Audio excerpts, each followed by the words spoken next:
vulnerability is not weakness. You heal by your ability to feel things again. Because what happens when you go through something traumatizing, what happens when you go through something that makes you feel utterly powerless is your body has a way of numbing you so that you can get through whatever you have to get through. By the way, a lot of this I am learning from the Grace Strega. She's like literally my guide, my spirit guide. I'm gonna put her link down in the description. She's a tarot reader, she's a channeler, she's amazing. An example she gives is like, you can't bandage a wound on the battlefield. You have to get off the battlefield so you can tend to the wound. You can't just sit there while people are shooting at you and take a look at the wound. Believe it or not, the same thing happens with trauma, like emotional wounds. If you're in the place that you have to survive and you just have to get out, your body, your brain is just literally gonna numb you so you can survive it and get through it and get out. It's once you get out, it's once you feel safe, it's when you feel like you're in a loving enough environment that a lot of those wounds will come up again. And this is why you might think you're over something and then you get into a very loving relationship and suddenly all of your old crap comes up. It's because you finally, within the embrace of that loving connection, you finally feel safe enough to come back into your body and feel everything you've been through. There's this book called The Body Keeps the Score. I haven't actually read it, but it basically talks about this, is that emotions and trauma live in the body. It's literally like scars, it's battle wounds. Like it all lives in the body, and it's your ability to feel them is what heals them. It's really as simple as that. Trauma makes us numb. It makes things get stuck in the body and we can't feel it. And if you can't feel it, it won't go away. It just gets stuck.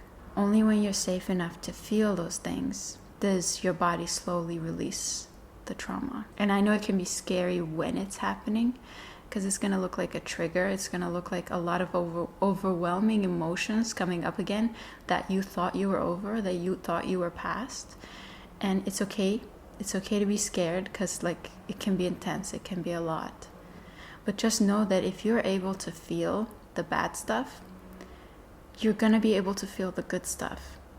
Depression like is a natural result of that. You get so numb you can't even feel the good stuff anymore. And when you regain your ability to feel the bad stuff and just let that process, you're going to be able to feel the good stuff again. You know, be grateful for your ability to feel again. And this is why I bring up vulnerability.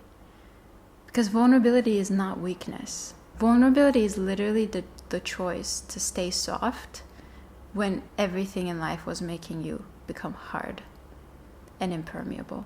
And when you become hard, you can't feel. When you become hard, you can't love. You know, you can't feel joy, but you can't feel pain. So you're like, oh, I'm good, maybe. Vulnerability is the choice you make to stay soft in the face of all of that. And it doesn't mean you're going to get hurt again because, you know, this time we're adults and we actually have free will to stay away from people who are hurting us. We didn't have that choice before. So it doesn't mean you're going to repeat trauma. It just means if you can stay soft, if you can stay vulnerable enough, you might have a chance to love again. You might have a chance to be loved again.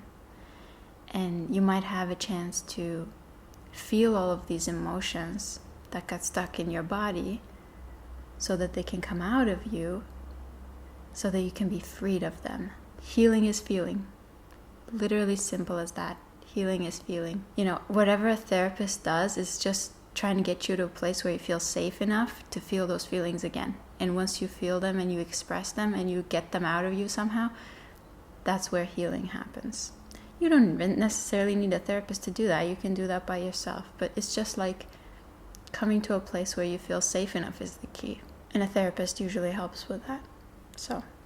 But yeah, vulnerability is not weakness. Feeling emotions, feeling the painful emotions doesn't mean you're weak. If anything, it's very brave. It's brave to feel because it's painful.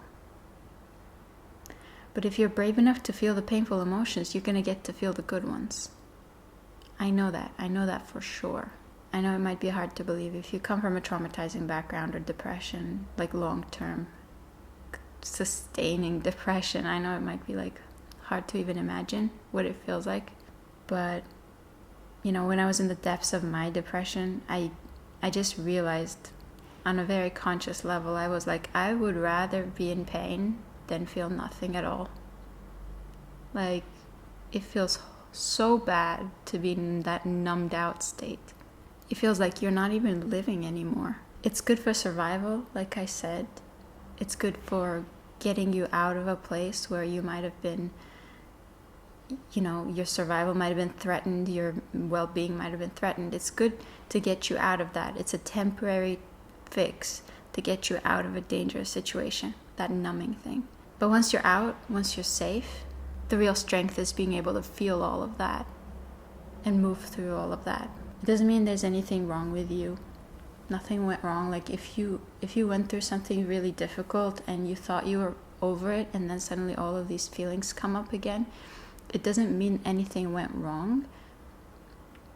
It just means you're safe enough to feel what you went through. And that's a good thing. That's a really good thing. Like, that means you've come so far and you feel so much safer now that you get to feel all of these things that you went through. And it's almost like, to me, it seems like our past selves just needed a witness. When you're feeling the stuff that comes up, just imagine it like you're being a witness to your younger self who had to go through something extremely painful. And they just needed somebody to be there with them. They just needed somebody, like a grown-up, like a loving parent, like a loving guardian, just to hold their hands, right? And when all these feelings come up, we're doing that for our younger selves.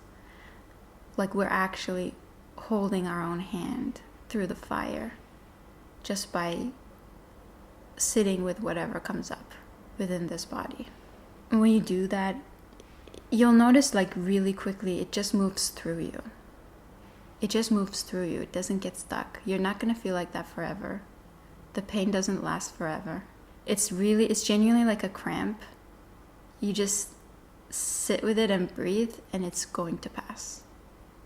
Just give it a few minutes and it's going to pass. I'm only sharing this because I know how scary it can be to allow yourself to be vulnerable in a world that's this harsh. But I'm telling you, there's nothing worse than closing your heart.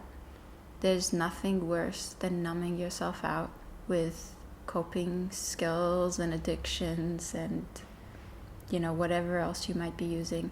Because in the end, that feels 10 times worse. It feels like you're a zombie. It feels like you're alive, but you're not really living. Our ability to feel the feelings that come up, that get triggered within our body, our ability to just sit with those feelings is what heals them. And be a caring, kind, understanding, compassionate presence for yourself. And it would be amazing if we could do that for one another, but I don't think as a society we're at that place yet. I think we're all just so individually wounded, we can't do that for one another yet. It would be amazing if we could, but I don't think we're there yet. So, the only other option we have is just to be that presence for ourselves. And it does do the trick. That's the good news. Like, you don't need to be dependent on anybody. Your own ability to just cry again, that's healing. Just sitting in your room crying. I know it doesn't sound very, productive, but trust me, it's, the most productive thing you can do is just sit in your room and allow yourself, give yourself the chance, the safety to cry. To feel grief for whatever you went through. It's healing. Because imagine how loving that is. Imagine how compassionate that is to just give yourself that chance and not judge yourself for it. There's really two emotions that the human ego really likes to avoid, and it's shame and fear. Shame and fear. Anger is a cover-up emotion. Anger is the emotion we use not to face shame and fear. And that's where a lot of the trauma lives, honestly. That's where a lot of our trauma lives, in shame and fear. And the fear of being alone, the fear of being rejected, the fear of being unlovable. And most of shame is about how other people are perceiving you and how you might be unlovable, and what might be wrong with you to make other people abandon you, stuff like that. Like, it all comes from a really innocent place of your ego trying to like avoid all that. But like, if your biggest fear, let's say, is being completely alone, and your biggest shame point is just being yourself, and that's what's gonna make you be abandoned and left all alone. If you avoid that truth your whole life, it's like you're agreeing with that. It's like you're accepting that as truth. But if you can sit with that pain for a moment, you'll realize it's not true. And you don't have to agree with that. It's not true, and you don't have to agree with that. So like, the power of facing these like subconscious beliefs about ourselves, about shame and fear and all of that, is like, you get to realize you don't have to agree with any of that. It's not true, and you don't have to agree with that. So like, when you don't agree with other people's opinions, when you don't agree with what the world mirrored back to you, like when you genuinely don't agree with that anymore, then you're free, because you no longer have to people please. You no longer have to care about what every other person thinks about you. It only matters if you believe it's true. It only matters if you believe it's true. And a lot of the times, the pain that we're afraid to face is about stuff we believe internally is true. That's why we don't want to face it. Like, it's too painful if it's true, right? So you try to avoid that truth. But when you sit with it, you realize it's not true. So you don't have to avoid it,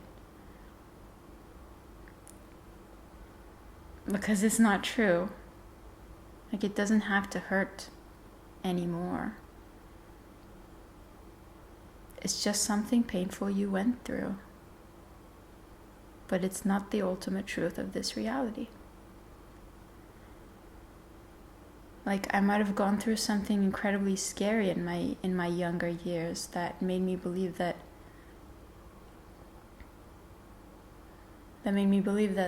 the world is unsafe and I'll never be loved.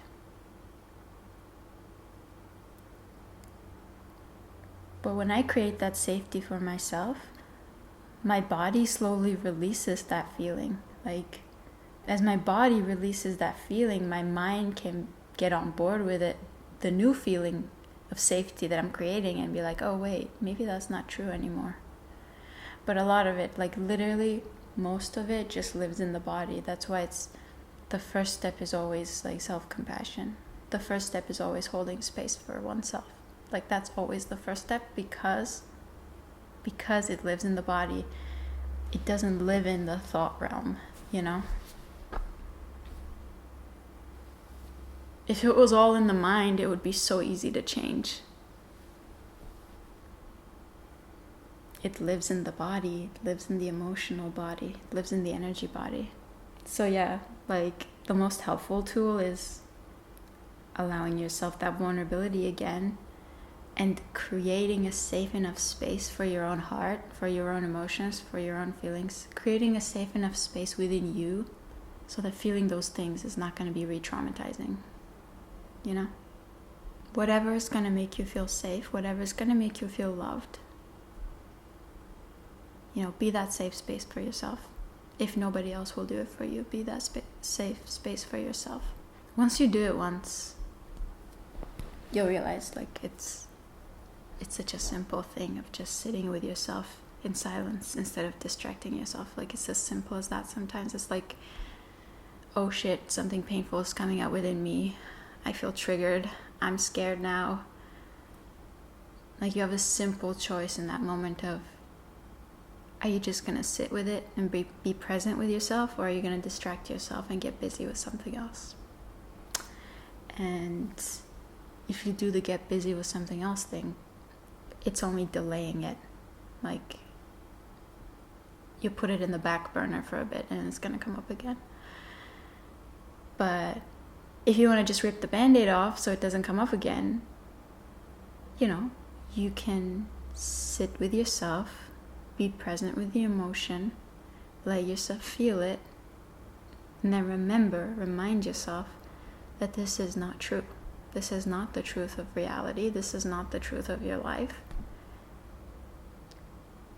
Your fear and your shame is not telling you the truth about reality. It's only telling you what you've been through. And what you've been through was not coming from a very loving space. So your future doesn't have to be like that. You're not going to allow people who are not loving into your space anymore, so that's not going to happen again. You don't have to allow things and people into your energy that are going to hurt you again. So it's not going to be true anymore. The reason that I feel like I'm safer now in my body is because I've genuinely held myself in my own energy enough times for my body to believe that I'm safe. If you feel really alone, this is something that works for me. And if you're kind of witchy, it's going to probably work for you too. If you feel really alone, go out in nature. Go out in nature. Don't stay in an enclosed environment. Go out where your crown can meet the sky.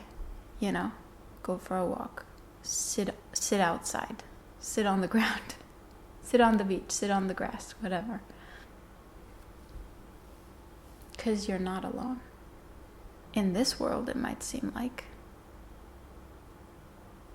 you're alone. But you're not. There's a lot of energies here trying to help you. Whether that's earthly energies like nature, or spiritual energies like otherworldly energies that are trying to help you, that are trying to hold you. And the thing about it is, right, the more you sit with pain, the more you realize there's nothing to be afraid of. I think that's another trick to it. The more you practice that, of sitting whatever comes up for you, realizing it's not your present moment, but it's something from your past just being triggered within you. The more you sit with that, the less scary it becomes, because you know what to expect. You know it's going to pass through you. You know you're going to shed these tears now, but doesn't mean that's going to be your reality forever. Everything changes, even pain. When you become familiar with that, it just becomes oh yeah, I'm familiar with this. This is going to pass. It doesn't mean it's true. It's not going to be my reality forever. I don't need to escape it. I don't need to numb it out. I don't need to distract myself. I'm going to be fine no matter what. So, I'm just going to hold space for myself now. I'm going to go through this wave of grief or of fear, of shame, or whatever is coming through. Keep an open mind. Let your mind guide you. And sometimes it's not always your mind that guides you. Sometimes other things guide you as well. But sometimes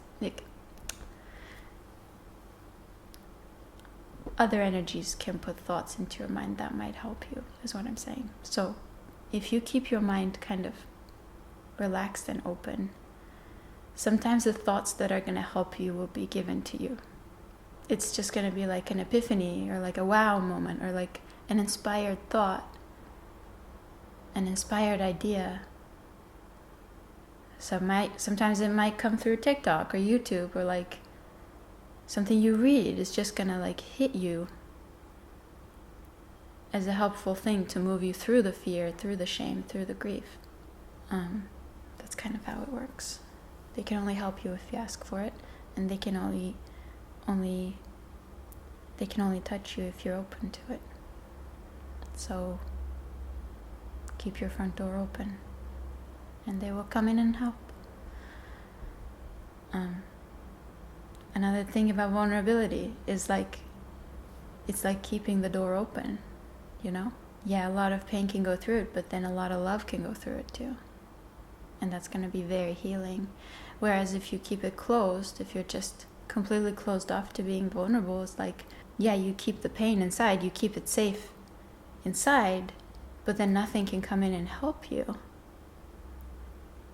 Because you're not letting the love in. And what heals is the love. What heals is compassion. What heals is understanding and presence. And if you're not able to be vulnerable, I know it's scary, but like I said, you yourself can be that loving presence for yourself. So you're not at the mercy of anyone else this time. You might have been when you were a child. Not this time. Nothing to be afraid of out here. Only pain. So if you're not afraid of pain, if you're familiar with how to move through a cramp within your emotional or energetic body, let's say, if you're familiar that grief comes in waves and then it passes through you and you're going to be okay after that, and then there's nothing left to fear. Nothing left to fear. It's just going to be a moment of discomfort, and that's it. Not going to be the rest of your life. And there's nothing to feel ashamed of. Shame is an illusion. It's a social construct. It's something that made you feel like you weren't good enough to be loved for whatever reason. It's not the truth of reality. And you will know that if you've ever been in love. Because when you're in love and you look towards another through the eyes of love, you're like, there is nothing that person could do to make me not love them. Like, there's nothing wrong with that person. I couldn't even. And then you realize that person holds shame about something, and you're like, holy fuck, that's not how I see them at all, because you're looking at them through the eyes of love. And shame is not looking through the eyes of love. Shame is looking through the eyes of a lot of judgment. So whenever we feel ashamed about something, it's like we're repeating to ourselves other people's judgments towards us and agreeing with those judgments. And it's like what if you could look at yourself through the eyes of love and realize none of that is true. None of that is true through the eyes of love. Only through the eyes of judgment and hate. And that's when you realize, shame is a choice. And it's a people-pleasing choice. It's when you're afraid of being disliked. So you do everything you can to cover the parts of yourself that you view as a flaw. But through the eyes of love, it's not a flaw. It's just what makes you unique. It's just what makes you you. And some people will just never like that. Some people were just not born to like that about you, so, they judged you for it. But it doesn't mean something you have to be ashamed of. If they don't like you for something that's authentic about you, that's a them problem, not a you problem. Oh, you don't like apples? Well, don't eat apples then. Why are you shaming an apple for just being an apple? Is that apple supposed to feel bad about itself because it's not a fucking orange?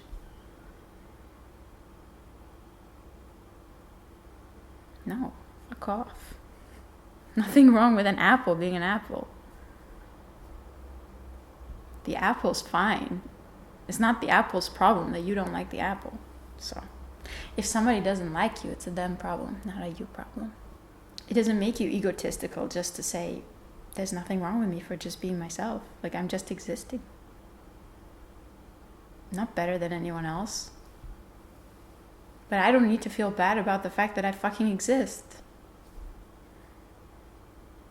And trying to change that all the time to fit somebody else's standards of what I'm supposed to be. It makes no sense, right? Anyway. So that's what I wanted to share. I hope this was helpful to somebody. And let me know what you think in the comments. And I'll see you in my next video. Thanks for watching. Bye.